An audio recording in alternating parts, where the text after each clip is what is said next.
E a gente conversou com algumas personalidades do Instagram que continuam aumentando o seu engajamento mesmo dentro de casa. Pois é, com suas postagens originais, são considerados verdadeiros fenômenos nas redes.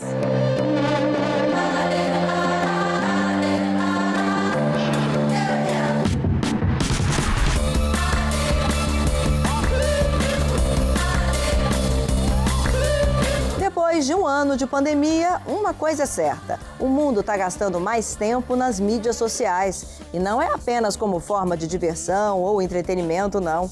O celular virou o nosso shopping virtual, um jeito prático de pedir comida, fazer compras de supermercado e até ser a nossa válvula de escape para ficarmos próximos de amigos e familiares.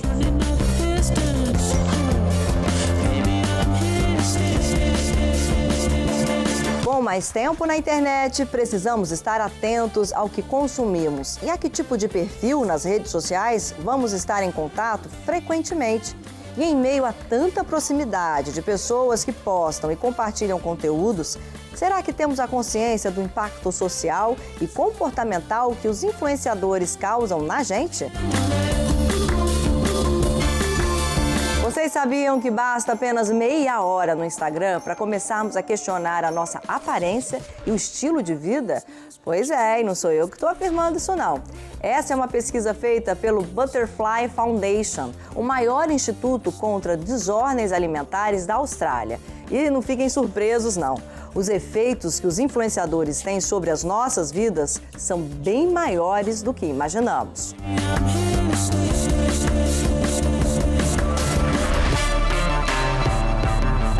O que pensam e sentem os responsáveis pelos maiores engajamentos na internet? Como está a vida, a rotina e a criatividade daqueles que fazem das redes sociais sua profissão e meio de consumo de mídia? Desde que começou a pandemia, realmente tudo mudou, né? Eu acredito que nada está como antes, eu não produzo como eu produzia antes, tudo mudou, a forma do conteúdo, porque não tem como a gente produzir hoje em dia, vivendo o que a gente está vivendo, conteúdos inviáveis. Eu falo de moda, falo de beleza, como é que eu vou produzir conteúdos de moda para ocasiões que a gente não vai usar? Então é pegar o conteúdo e inserir ele no contexto atual.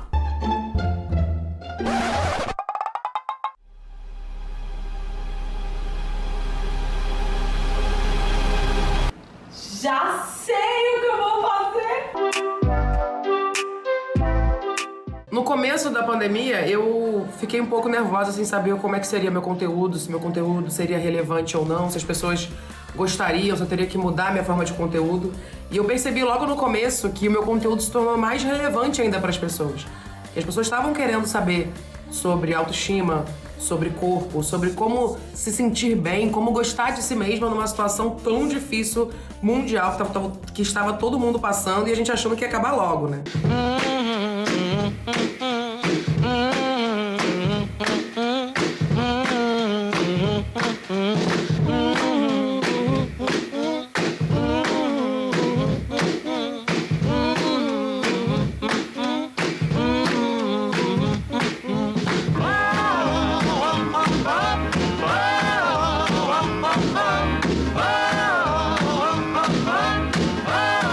Eu comecei a criar na pandemia nesse formato mesmo, eu e eu mesmo, com as coisas que eu tinha em casa.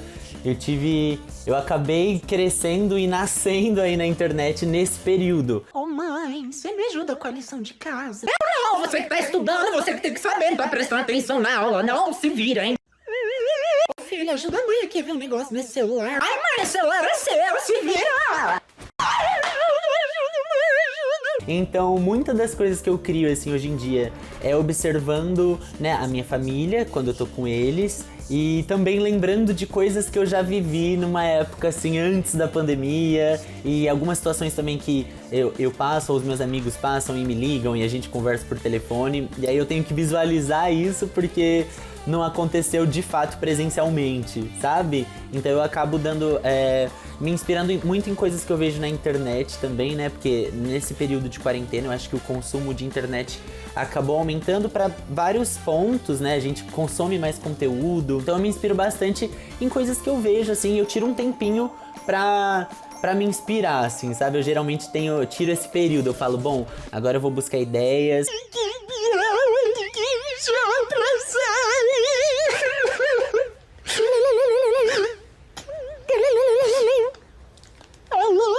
Amiga, vamos sair hoje. Ai, amiga, eu já tô meio ocupada, não vou não. Tá bom, beijo, tchau. A frequência de postagem aumentou muito, a responsabilidade do que vai falar, do que vai postar, do que vai gravar, a produção de conteúdo é maior e virou um trabalho também. Tem as marcas, tem as publis, então tudo fica muito corrido. Cada porrada no pé, olha lá, bicho, olha lá. E a mulher e o filho, tá vendo? Ei, Carolzinha! No oferecimento da Perdigão, você curtiu as videocacetadas aqui no Domingão. Eu acho que é o cuidado do que você vai falar, expor ali, seja opinião, ou até mesmo um vídeo de humor ali que eu gravo. Eu acho que tem que ter esse cuidado também pelo público, né, que te assiste. Eu, por exemplo, tenho crianças, adolescentes, tenho idosos, então vai da criança até o idoso, então é uma diversidade enorme ali que tá me assistindo. Então tem que ter esse cuidado para não ofender, é assim, é humor mesmo, é um momento de relaxar, aliviar, porque já tem muitas notícias tristes toda hora. Então tem que ter esse cuidado. Carinha de safada batendo popô no chão. Juliana, o que tu quer de mim? Já falei que eu passo rodo e... Todo o nosso conteúdo do alexandrismo e do movimento Corpo Livre foi pensando mesmo em ser mais gentil com as pessoas, ajudar as pessoas a gostarem mais de si mesmas, a lidarem com situações que estavam comendo demais ou comendo de menos, engordando demais ou emagrecendo demais. Também tentar contribuir de alguma forma para a sociedade, sabe? Eu não precisei parar de fazer o meu conteúdo original, eu continuei falando sobre as coisas que eu acredito e acreditava, só que com mais cuidado, né? O tipo de conteúdo que agregue na vida da pessoa, para que ela não se sinta sozinha nesse momento, que tá muito difícil, muita gente tendo problema psicológico, ser um ombro amigo pros seguidores, porque é um momento que a gente precisa se unir, né? E a gente tem muita gente, pelo menos muita gente me segue, e que eu tenho essa responsabilidade de estar ali prestando atenção no que eles estão passando. Então tem uma responsabilidade e uma cobrança também, não só do público, mas da própria plataforma, que o algoritmo e tem aquelas coisas todas. Então tem que ter esse cuidado, e eu tenho praticamente, ainda mais agora, porque a gente tá só em casa, não tem muita coisa para mostrar, às vezes é a mesma rotina, acorda, dorme, toma café, aquela coisa toda. Então tem que ter esse equilíbrio aí também pra ver o que vai mostrar, pra trazer de novo, né? A gente tem muita responsabilidade porque a gente influencia muitas pessoas que estão ali seguindo a gente, acompanhando a gente. Eu me preocupo muito em não ofender ninguém, não agredir ninguém com o meu conteúdo, apesar, né, fazendo comédia e memes com situações atuais. Até mesmo quando você é um influenciador menor, assim, a gente não sabe onde esse conteúdo vai parar, né? A proporção da internet é muito louca, assim, as coisas acontecem de uma forma, às vezes tem uma grande proporção sem a gente esperar. Então a gente tem que ter essa responsabilidade de influenciar positivamente as pessoas, né? Ainda mais agora.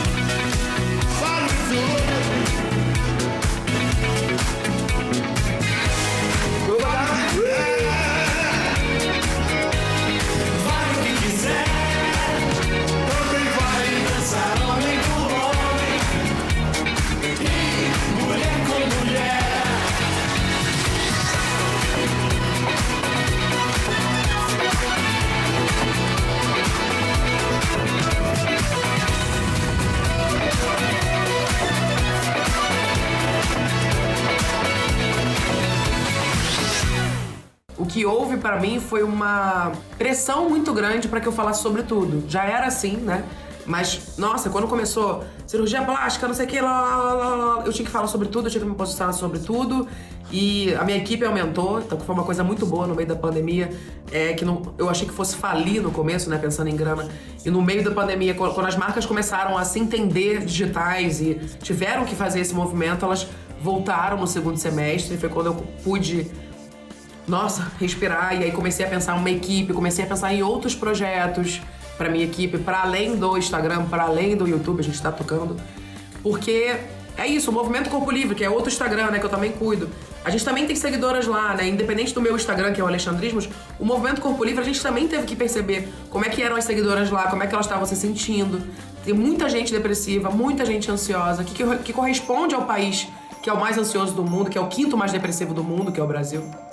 Então, como lidar com todas essas situações? A gente botou psicóloga, nutricionista, educadora física no Movimento Corpo Livre. A gente consegue se unir, sabe? Então, pra mim, é muito mais sobre isso, assim, sobre criar pessoas e coletivos que estão afim realmente de fazer a diferença. Muito difícil ser tão criativo nesse momento e se reinventar a todo momento. É muito difícil porque a gente que produz conteúdo também estamos vivendo a pandemia, estamos tristes, às vezes a gente se abala por notícias, pela situação atual que a gente tá vivendo. Não tá fácil, a pressão tá muito grande, principalmente pra gente que tem que estar ali de frente às câmeras, mas aos poucos vai se caminhando, a gente vai se ajeitando, vamos cuidando da nossa cabeça, tendo uns dias de off, folga. Os influenciadores, pra muita gente, não tem pandemia.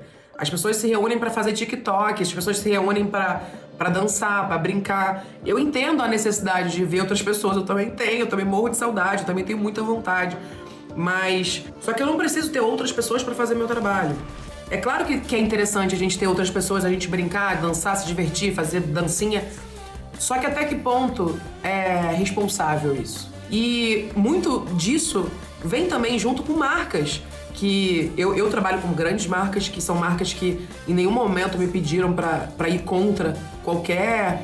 que não vai contra nada, nenhuma ordem das organizações de saúde sobre essa doença. Mas muita gente que faz publi, inclusive, saindo, porque era publicidade, eu tinha que encontrar outras pessoas, porque é brincadeira. Então até que ponto essa profissão que está basicamente influenciando todo mundo, tá todo mundo na internet, tá todo mundo dentro de casa, o celular, né? Falta responsabilidade, falta noção de que é muito seguidor, falta noção de que você influencia pessoas, falta noção de que, mas meu público-alvo não é esse. Tudo bem, você tá atingindo um monte de gente. Então falta noção, tem que pensar muito. É de bom tom? Será que é de bom tom postar isso? Pensa antes. Será que eu vou atingir alguém? Será que eu vou oprimir alguém? Será que eu tô sendo uma pessoa rude? Será que eu tô sendo uma pessoa soberba? Eu acho que é esse tipo de coisa que a gente tem que parar pra pensar. Antes de postar, né? Eu acho que o olhar nesse momento é um olhar de empatia, de se colocar no lugar de outro, de consciência. São conteúdos com consciência misturados com aqueles conteúdos mais de entretenimento, aqueles conteúdos mais leves, porque também tem momentos que a gente não aguenta coisas tão pesadas, então esses tipos de conteúdo sempre mesclando com uma coisa mais leve, mais descontraída, uma dancinha, uma coisa, uma brincadeira. O meu dia a dia em casa, sempre com esse viés mais consciente, mais empático.